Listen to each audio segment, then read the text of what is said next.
Was Aaron Hernandez a football legend or a bloodthirsty killer? Everyone's got their own opinion, including his former teammates. Had things gone differently, Tom Brady and Aaron Hernandez might have been one of the great NFL duos of our time. Sadly, things didn't turn out that way. Soon after Hernandez was arrested for the murder of Odin Lloyd, Sports Illustrated asked Brady how losing Hernandez was going to change the game. Brady gave a pretty straightforward answer, saying, "My job is to play quarterback, regardless of who is out there on the field with me. I have moved on. I'm focusing on the great teammates I have who are committed to helping us win games, nothing else." Brady was asked about Hernandez constantly following the arrest. 5 years later, Brady told WEEI that Hernandez didn't often cross his thoughts. He said, "It's just very tragic for everyone involved. I don't know what to make of it. It's just very, very sad." But what about feelings in the other direction? Well, TMZ got their hands on a letter that Hernandez sent in 2016, and it seems he had nothing but praise for his former teammate. Hernandez wrote, "I still root for my squad and still love all the ones I loved.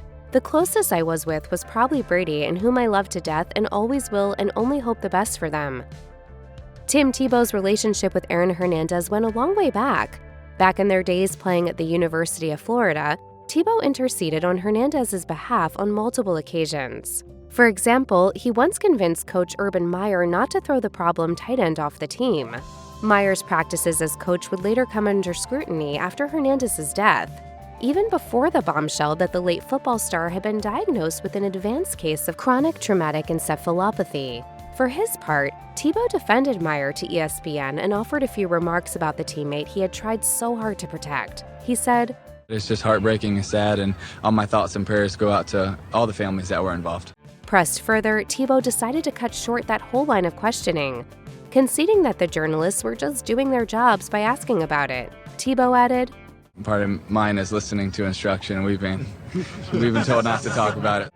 Not long after Aaron Hernandez's death, Rob Gronkowski sat down for a group interview with CBS. When the subject of Hernandez was broached, Gronkowski simply said, "Next question."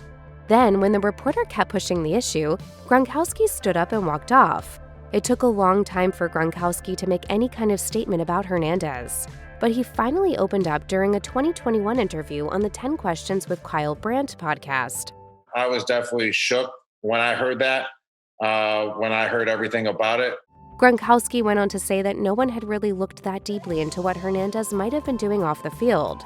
He also added that the entire saga had left him deeply upset. He was a great football player, but that does not mean anything. But you learn from other people too.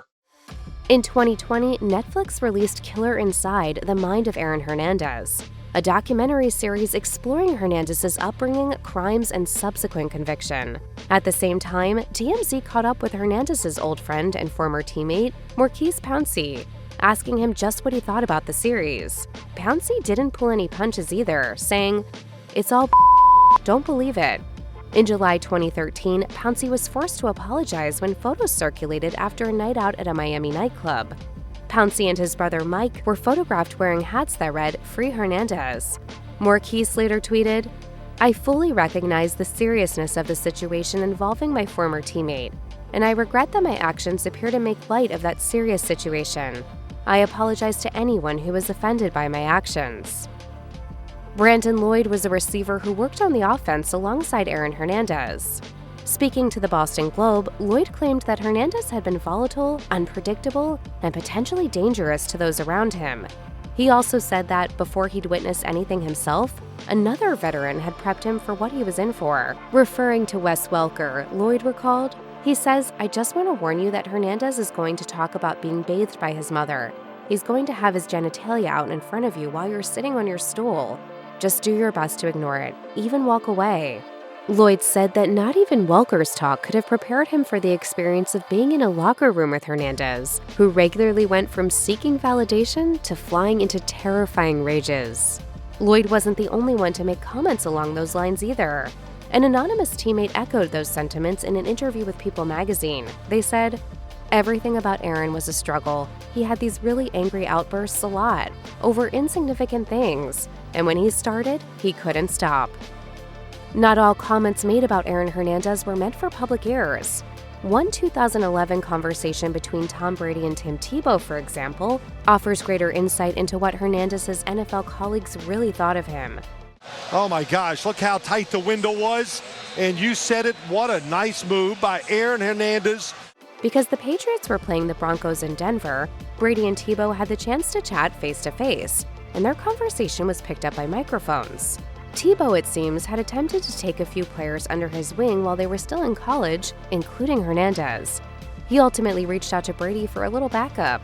In the exchange, which was published by the Boston Globe, Brady said, "I'm trying to watch over Aaron and Brandon." Here, Brady was referring to Hernandez and Brandon Spikes, another Gator turned Patriot. In response, Tebow reassured him that both players were good guys, to which Brady replied, "Yeah, but they're a lot to handle." On the day that Aaron Hernandez was arrested and released from his contract with the Patriots, Dallas's 105.3 The Fan spoke with Jesse Holley, a former Dallas Cowboy who happened to be an ex-teammate of Hernandez. Holley said, "It's just been a huge wow situation. To know Aaron, to know what kind of person he is, it's just a wow situation." Holley went on to say that Hernandez didn't have many friends, on the team or outside of it, and that he didn't seem to have much in the way of family either. The following day, former Patriot Matt Light spoke to the Dayton Daily News. He didn't pull any punches either, and the Daily News journalist later said that it was the first time he'd ever heard Light say a bad word about anyone. Light commented, "I never talk about other guys, but I will say I have never embraced, never believed in anything Aaron Hernandez stood for." Yeah, man, you got to hold these guys accountable. In 2018, the Boston Globe published a deep dive into Aaron Hernandez's life story. The publication found that he had been failed a number of times in his life, by his high school, by his college, by his coaches and teachers, and by the NFL. And it all began with his acceptance into the University of Florida when he was just 17. Hernandez's high school principal expressed a deep regret that he hadn't fought harder to keep him in school longer, and his college teammates spoke of a teenager who was very different from the one who would later go on trial for murder. Back then, Hernandez's nickname was Chico, and one of the things teammates remembered about the B student was the fact that he liked to party. A lot. One former teammate, Ahmad Black, recalled, "He always tried to be the life of the party." As soon as the team hit their stride, Black said they all slipped into their comfort zone. A well-oiled machine on the field and off the field, they all knew how good they were. Black said, "We danced in the locker room for hours after practice. We weren't interested in going home." Still, there were signs that Hernandez was struggling to adjust. Just before finals, he punched a bar manager so hard that he ruptured the man's eardrum. Hernandez wasn't arrested for this potential felony, however. He just got a verbal warning from police. Killer Inside the Mind of Aaron Hernandez attempted to explain what had turned Hernandez from a rising star into a murderer. The documentary alleged that it all came down to a perfect storm of problems, including the pressure to perform, the effects of CTE, and struggles with his sexuality. According to one former teammate, Hernandez was gay and spent his life feeling like he couldn't come out to anyone. Once a quarterback for Bristol Central, Dennis Sansucci went on record with the Boston Globe to allege that he had been in a sexual relationship with Hernandez from the 7th grade into high school. Me and Aaron experimented, and it was something that, I'll be honest with, that we continued because we probably enjoyed it. Sansucci has also claimed that Hernandez believed that his father would not have accepted him if he came out as gay. He told the Boston Globe, "Me and him were very much into trying to hide what we were doing. We didn't want people to know." Doesn't sit right with people. It doesn't sit right within our own stomach at that time. The Boston Globe's investigation found a common thread raised by all those they spoke to about Aaron Hernandez. He was unpredictable. Sometimes he was the nicest person on the planet. Other times, not so much. Reporters got hold of transcripts of conversations with Brandon Beam, a friend and former teammate from Hernandez's days playing at Bristol Central. Beam was involved with Hernandez's first run-in with the police as a player for the Patriots, which took place after they had been caught doing 120 in a 55-mile-per-hour zone.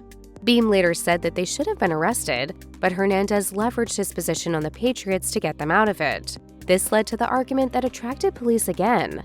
In a separate interview with Rolling Stone, Beam painted his ex-teammate as someone who was emotionally much younger than his peers. He said, "The guy would do anything to crack us up."